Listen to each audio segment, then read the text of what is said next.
Olá, tudo bem? Olá, Oi, Bárbara. Josh. Tudo bem? Obrigado aqui, a audiência, para entrar aqui o próximo podcast Latam Wealth. Sou o Josh Twaddle, o co-host aqui. E somente queria falar com uma convidada muito especial, Bárbara Espiel. E ela tem uma trajetória muito interessante.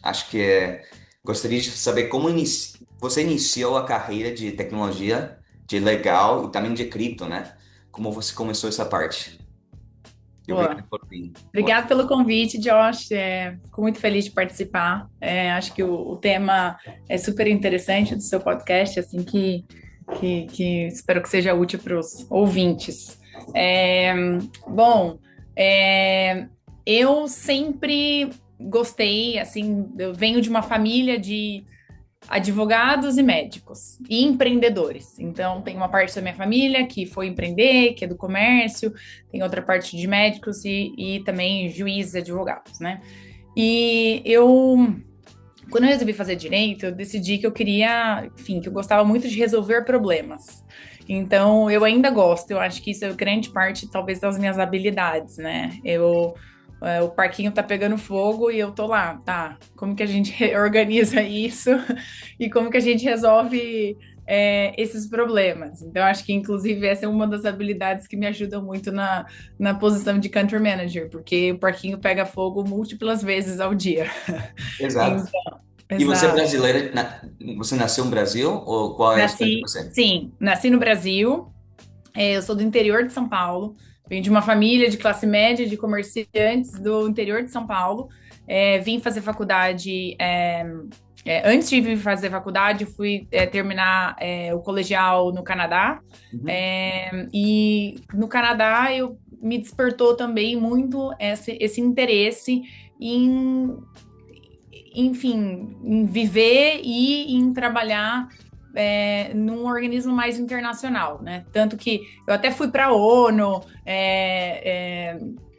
na Assembleia Geral em Nova York, e aí primeiro tinha esse sonho, assim, de talvez ter uma profissão mais internacional, trabalhar depois no terceiro setor, e aí eu acabei fazendo direito aqui em São Paulo. Trabalhei né, desde o terceiro ano da faculdade em escritórios de advocacia focados em operações internacionais. Então, Uhum. acho que isso é uma coisa que é o que mais me brilhou os olhos, assim, desde sempre. Então, fazer M&A, Project Finance, Capital Markets. Então, foi um momento, assim, do ecossistema brasileiro que tiveram muitos IPOs, muitos follow-ons. Então, foi uma época bastante animada.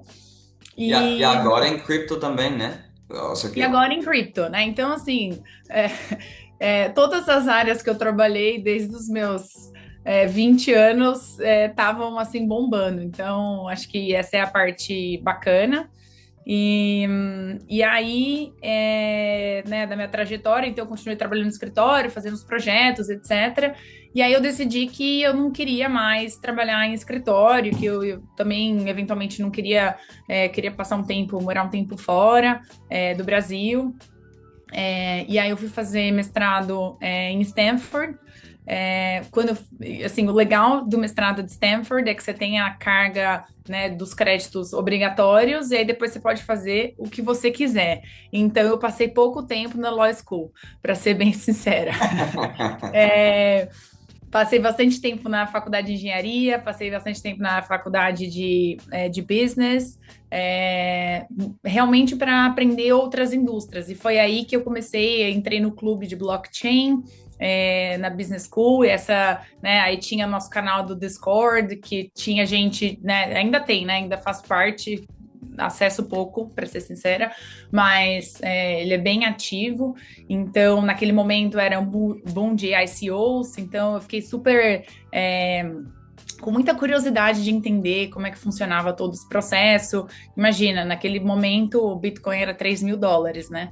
Uf. Então, E muito. agora cento e poucos, né? 115 mil, Exato, 20 mil, né? Incrível, né? exatamente.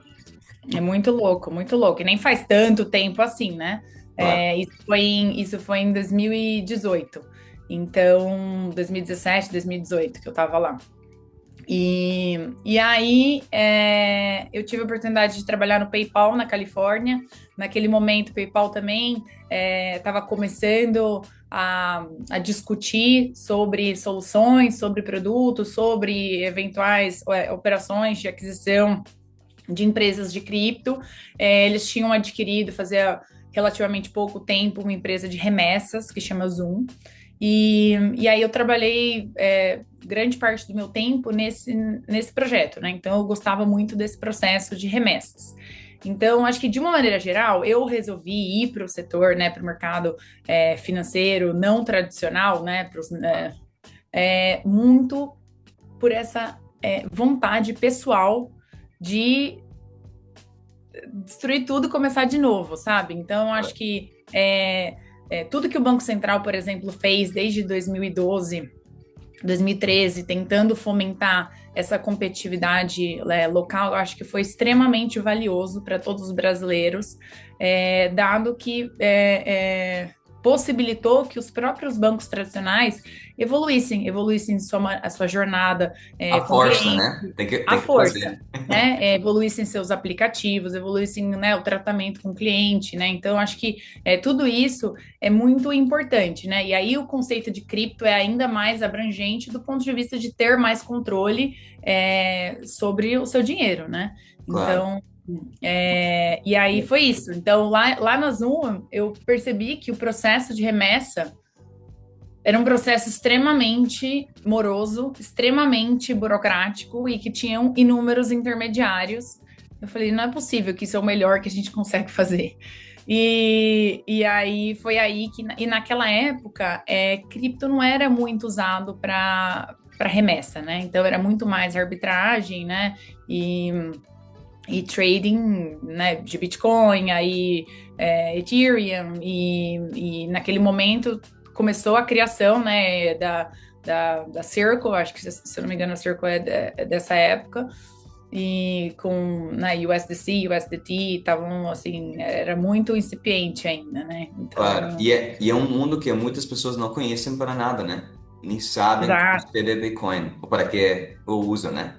E sem você acha dúvida. que, qual foi o maior desafio você acha que você enfrentou? Como você superou esse desafio, em geral, na vida? E na vida, Sim, acho todos que os o maior cargos que você desafio. tinha, né? Porque você já mudou de VP de legal, que é bem difícil, na minha opinião, né? E agora global para account management, country manager é, para Brasil. Então, são cargos muito distintos, né? sim, né, eu acho que essa pergunta enfim, tem inúmeras respostas, mas assim, o que me ocorre aqui agora na cabeça é o momento mais difícil da minha vida foi quando eu decidi mudar para o México. Então, né, foi muito difícil, né, o processo de busca de emprego, de visto, de mudança de país, né, do Brasil para os Estados Unidos, foi super difícil. E aí, quando as coisas estavam engrenando nos Estados Unidos, né, por uma questão pessoal, eu acabei mudando para o México. Naquele momento, eu tive uma crise que eu, né, pensei, né, e eu acho que eu já tinha passado por uma disrupção desse pensamento, e aí foi quando teve a revolução total, né? Então, a primeira disrupção foi quando eu decidi que eu não queria ser partner numa law firm, né? Então, eu falei, olha, porque é muito, apesar de ser uma carreira extremamente difícil, extremamente, né? Você precisa ter muita dedicação, muito esforço, muita resiliência. É uma carreira muito predicível, né? Muito, você consegue saber com muita claridade qual vai ser o seu ganho, né, a sua receita, o seu cargo, o seu dia a dia, até você se aposentar, até os 70 anos. Então, quando você decide que não é isso que você quer, você fala, bom, tá, então como é que vai ser agora? Porque fora dessa caixinha é um mundo de oportunidades e de incertezas, né? Então, acho que esse foi o primeiro grande desafio. E aí, o segundo grande desafio foi quando eu decidi que eu ia mudar para o México. Eu falei, cara, tinha uma oferta, que era uma oferta bem estável nos Estados Unidos, para um mundo de incertezas. Eu não tinha oferta de trabalho nenhuma no México. E aí, esse foi o meu desafio maior, porque eu não falava espanhol, eu não tinha nenhum contato de trabalho no México, então eu ia começar do zero de novo, né? Aos 30 anos, ia começar do zero, num país que eu não conhecia, nunca tinha ido para o México, Pegou o e sotaque mexicano? peguei um pouco do sotaque mexicano. Que bom. E aí que acho que o maior ensinamento disso é que, cara, a bagagem que você construiu, ela não sai de você, né? Então, assim, acho que existe muito esse receio de talvez arriscar e de buscar algo novo, pelo medo de, sei lá, de miss out, né? Talvez é o eterno FOMO e aquela sensação de tipo, será que eu tô fazendo a coisa certa para minha carreira, para minha vida? E, e eu acho que foi a melhor coisa que eu fiz na minha vida, porque foi aí que eu entrei na Bitso, então depois de 3 semanas que eu estava no México, eu já estava empregada na Bitso e tô aqui até hoje, né? Então, Claro, claro. E isso é um marketplace de cripto, né? Para as pessoas que não conhecem. É o exato, maior do Latam, da América Latina? exato, o maior da Latam.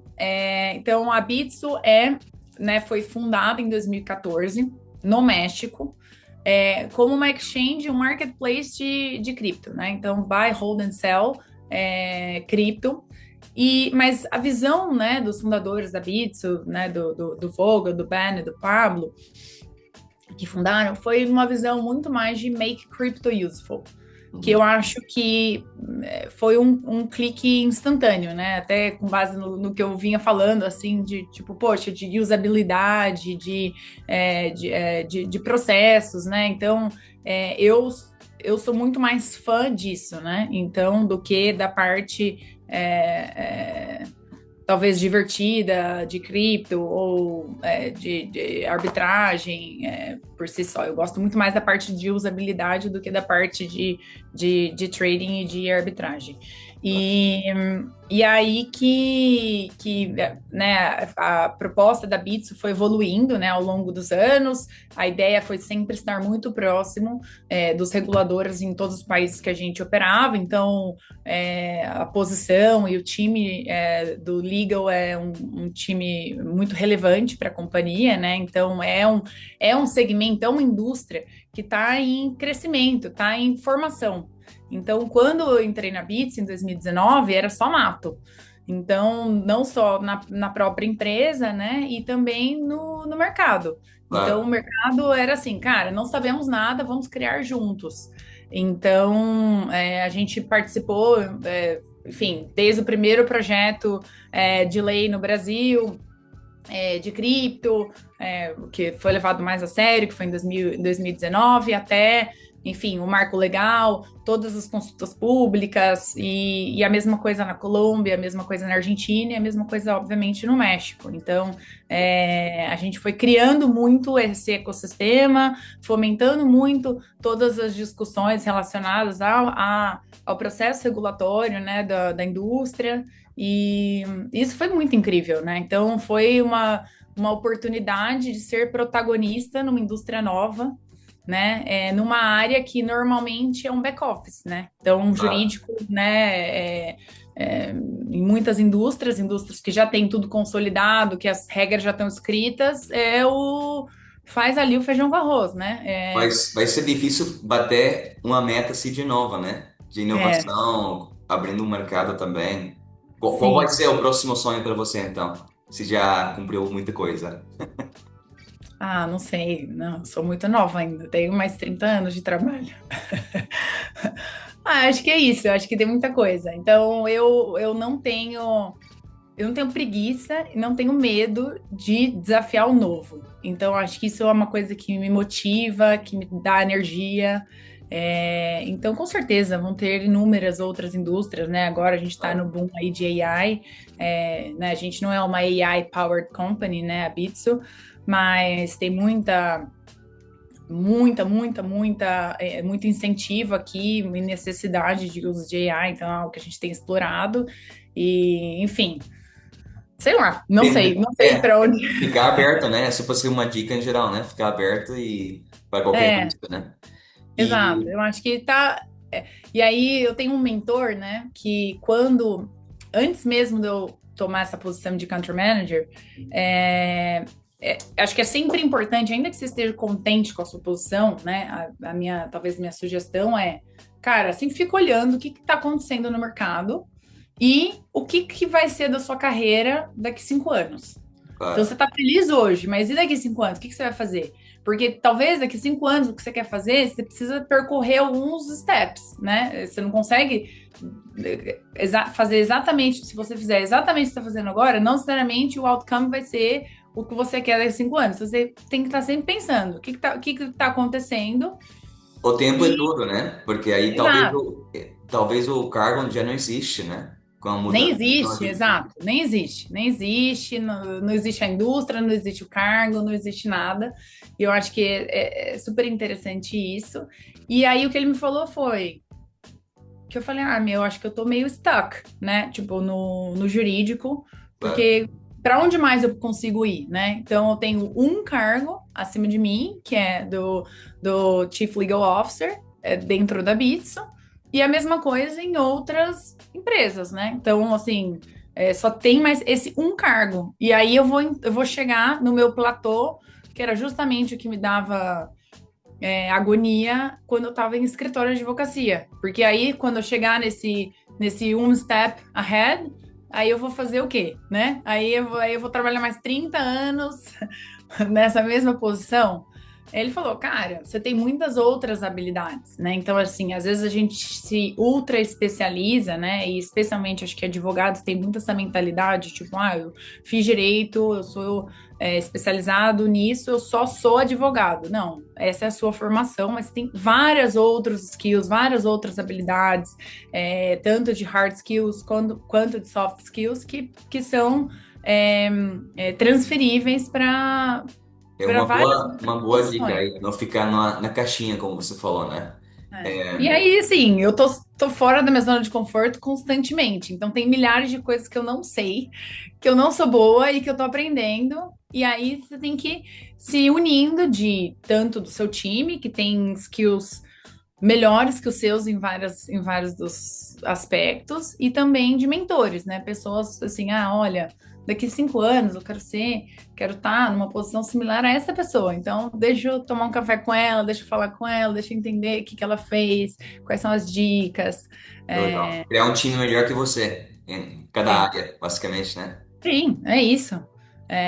E não ter medo de ter um time bom. Eu acho que um bom líder é aquele que empodera o time. Então, é aquela pessoa, e eu, enfim, me esforço todos os dias para me tornar uma melhor líder todos os dias. E é onde você tem o melhor time possível, né, né, dentro das possibilidades, o melhor time possível, dentro do escopo e com as habilidades melhores que a sua. Que é o cara, o Superman e Superwoman em Claro. determinadas funções. E depois da carreira, obviamente, tem recomendações de investimento, como você vai economizar o dinheiro para a família. Tem alguma dica em geral sobre o termo de, não sei se você escutou alguma vez, riqueza multigeracional? Claro, Como criar isso e como aguentar ou talvez investir para o futuro, né? é. Assim, eu não sou especialista de investimento e como sou advogada, eu sempre falo, this is not a financial advice. Isso é bom. Mas, assim, né, de novo, eu venho de uma família de classe média do interior de São Paulo, em uma época no Brasil onde não existia uma discussão de investimento. Então, aprender como investir, como guardar e como fazer o dinheiro, né, esse passive income, trabalhar para gente é algo que para mim foi mind-blowing, sabe? Foi algo muito, muito, muito relevante na minha vida e que me trouxe muita paz. Então, esse conceito de riqueza multigeracional é algo que é o mais incrível possível, né? Então, você não só tem financial freedom na sua geração, né, para o seu lifetime, mas você permite que né, com base na sua estratégia de investimento, você consiga também dar essa mesma paz para gerações que vão vir, né? Para os seus filhos, para os seus netos, etc. Né? Então, eu acho que assim, a primeira coisa, né, que a gente faz aqui em casa, eu e meu marido também é empreendedor, e enfim, então acho que a primeira grande aposta são na liquidez das nossas empresas, né? Então, a liquidez das ações que eu tenho como empregada da Bitso, né? Que eu tô na Bitso há 6 anos, então eu espero que em algum momento não tão longe essas ações tenham uma rentabilidade importante. E do lado dele como investidor, e eu acho que assim, né, como família, o que a gente faz é sempre buscar ter um portfólio o mais alinhado com as nossas metas de curto, médio e longo prazo, né? Então, assim, por que que você precisa ter liquidez imediata de absolutamente todos os seus savings? Não tem sentido, né? Então, eu acho que assim, um Muitas pouco. pessoas vivem assim, né? Porque eles pensam que Muita gente somente vive uma assim. conta de checking account ou de saving Ou que vier savings é somente para account, usar. ou para usar. E por quê, né? Ou, por exemplo, né? Então, acho que outra coisa que talvez no meu lado foge um pouco da regra do Brasil, né? Então, assim, eu vejo minhas amigas, várias pessoas que eu conheço, que talvez o primeiro grande investimento é um super imóvel, né? Então, é aquele imóvel que a pessoa vai morar, que ela, né, compra um mega imóvel, reforma e aí senta ali naquele imóvel, né, que tem zero liquidez. E então isso para mim é algo que me causa ansiedade. Então, para mim não funciona, mas para outra pessoa Claro. talvez funcione. Então, eu acho que diversificar o portfólio, então grande parte do meu portfólio, por exemplo, está em cripto. Porque eu acredito muito, porque eu estou olhando todos os A dias tecnologia, e, né? enfim, eu vivo, respiro esse ar. Mas, por exemplo, meu marido tem 5% do patrimônio dele em cripto. Por quê? Porque a gente está balanceando isso. Claro. A mesma coisa, por exemplo, outra coisa é, que a gente faz é diversificar o risco da moeda, né? Então, não só cripto fiat, mas a gente está falando de dólar, a gente está falando de peso mexicano, a gente está falando de reais. Então, acho que E isso é outro mundo também, né? Poderíamos ter outro podcast sobre os stablecoins e tudo demais. sim, exatamente, Isso, sem dúvida. você acha que eu, como recomendação, talvez as pessoas que nunca mexeram com cripto, pelo menos comprar um pouquinho para ver como funciona? Ou Sem dúvida, seria, sem sem dúvida? dúvida. Eu acho que hoje em dia, especialmente com as stablecoins, até pessoas, né, que dentro de um suitability entram numa categoria conservadora, Uhum. eu acho que é essencial ter stablecoin.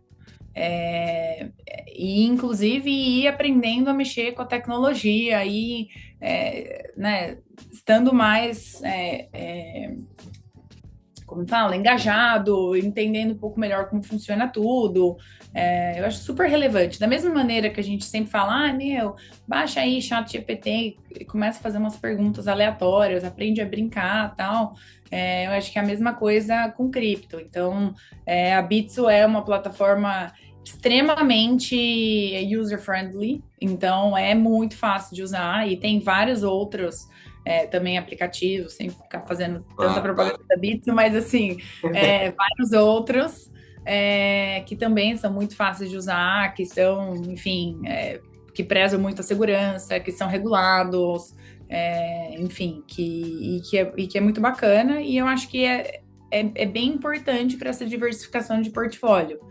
Claro. Então, Não, esse é bom. Esse é uma boa dica aí. E também quer fazer outra pergunta um pouquinho pessoal também, para ver uhum. se você pudesse voltar a 20 anos, qual dica ou conselho você daria assim mesmo? Acho que talvez já buscar sempre aprender algo que está fora da zona de conforto. Então, assim, hoje em dia eu vejo, né, eu fico muito fascinada em ver como os jovens de 20 anos estudam, aprendem. Eu acho que Na nossa época, não sei, acho que não existia tanto essa visão de conhecimento mais holístico, né? Então, por exemplo, adoraria saber codar, adoraria. Mas para mim é uma coisa assim que parece que é de outro mundo. Só que se eu tivesse, talvez, sendo inserida nesse mundo desde os 20 anos, isso seria uma coisa muito natural para mim, como várias outras coisas são. Então, E isso essa. foi a posição dos sonhos, né? Porque foi quase a primeira posição de remoto, codificando aí na praia, Sim. aprendendo as linguagens distintas, né? Sim, eu acho que Essa coisa. isso é muito incrível. Então, eu acho que, independente da área de atuação, da área de estudo, eu acho que é super relevante. E não necessariamente só hard skill, mas também soft skill, sabe? Eu acho que é, é, você buscar sempre ter uma ponta de curiosidade, sabe? Assim, quais são os. Igual tem no Google, existe um projeto no Google, então você trabalha, sei lá, acho que 90% do seu tempo na sua área de atuação e 10% você pode fazer uma coisa aleatória, um projeto seu, um side project que pode, meu, explodir. Claro, Então, buscar meio que esse side project. Eu acho que claro. isso é uma maneira de até colocar o cérebro para trabalhar em outra Outra coisa frequência. virtual, é digital realmente, né? Porque talvez uma pessoa no Latam, por exemplo, tem um trabalho aí tempo completo, mas talvez o side hustle ou side gig pode ser de noite ou alguma coisa que pode aprender de tecnologia, né? Sim, e eu acho que, cara, a tecnologia nunca é demais e 100% ajuda. E acho que a segunda coisa é começar a investir desde cedo, né? Independente de quanto você ganha, é, sem dúvida, eu estaria muito mais perto do meu financial freedom se eu Claro. tivesse investido e tivesse tido mais disciplina desde os 20 anos, né? Então, acho que a gente sempre pensa assim, meu, agora eu ganho pouco, meu custo fixo é alto, tal, mais para frente eu começo a É. investir. Só que é aquela coisa do hábito, né? Então, ainda que seja pouco, você cria o hábito e cria essa consciência de que parte da sua receita tem que ser. É quase o hábito é mais importante do que o monto a montagem aí do dinheiro, né? Aunque Sim, seja US$ 5 por semana ou por mês, sim, sim, você o pode. hábito. E você, que significa para você liberdade financeira? Basicamente, você nombrou essa palavra.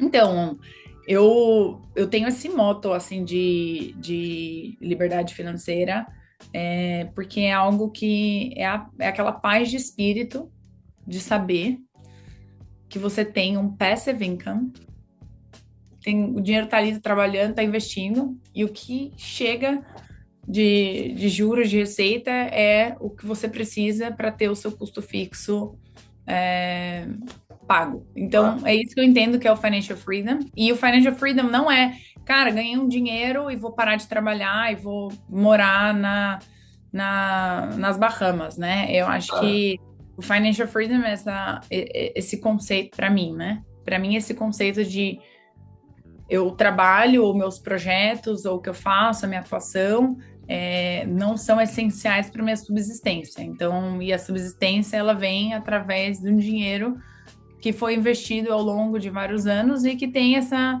Claro. função de justamente pagar. E pode tomar mais risco também com o trabalho, porque tem essa Sim, certeza que pode ficar fora do comfort zone todo o tempo, se você sim, quiser, né?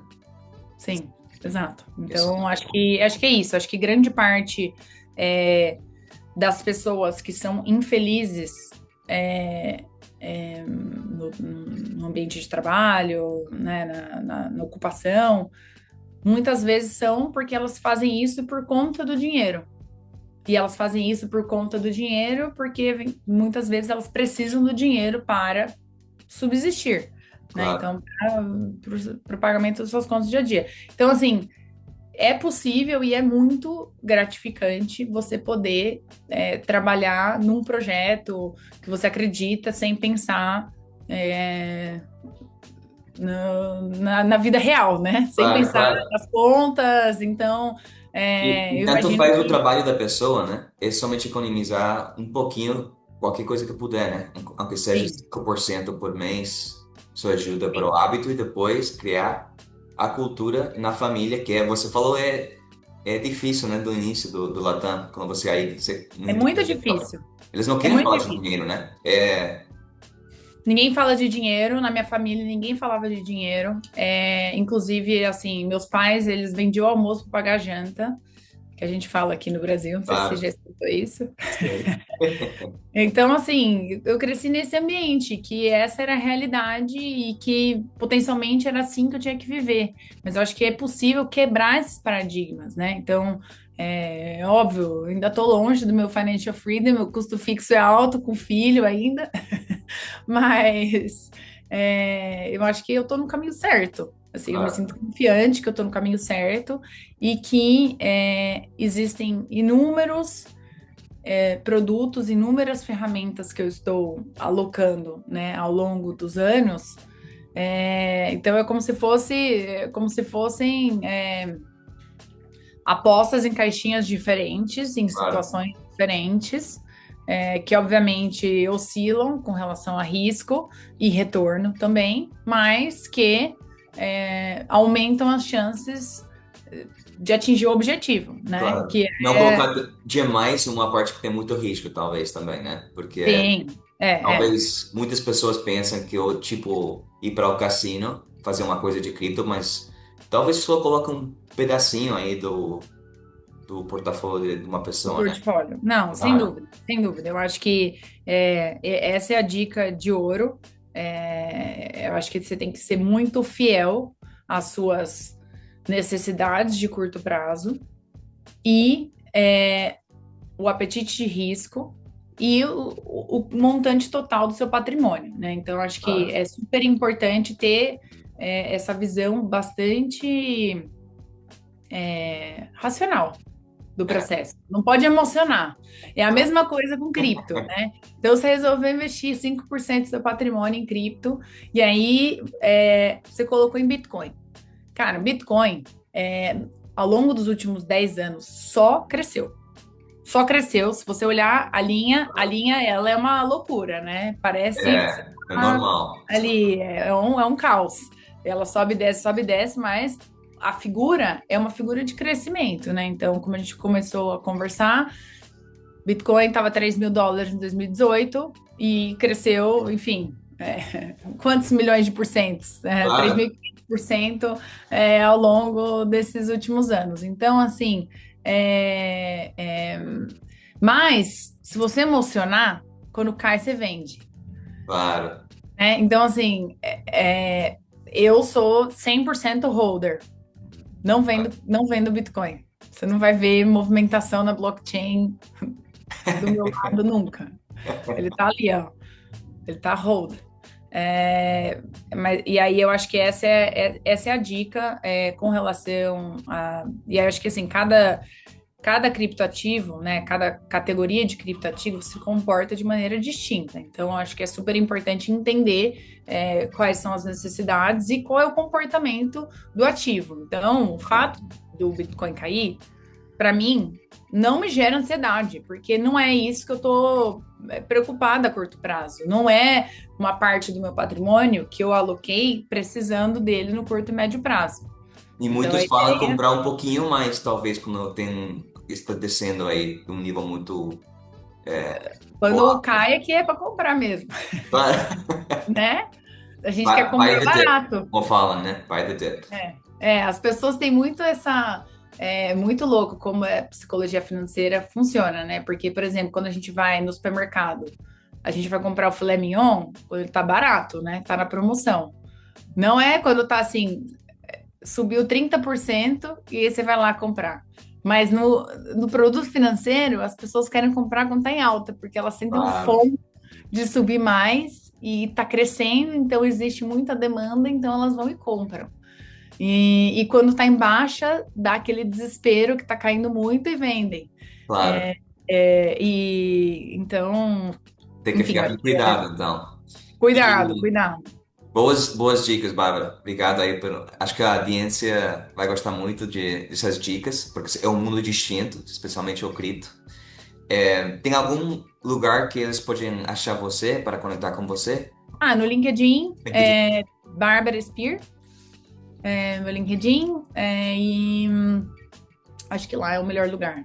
Twitter eu também tenho, Bárbara Spear lá também, mas eu interajo menos, só que Perfeito. também posso estar por lá. Perfeito. Muito obrigado, Bárbara, por ficar aqui no episódio de Latin Wealth e obrigado para todos entrar aqui nesta ligação. Até mais. Obrigado, Bárbara. Obrigada.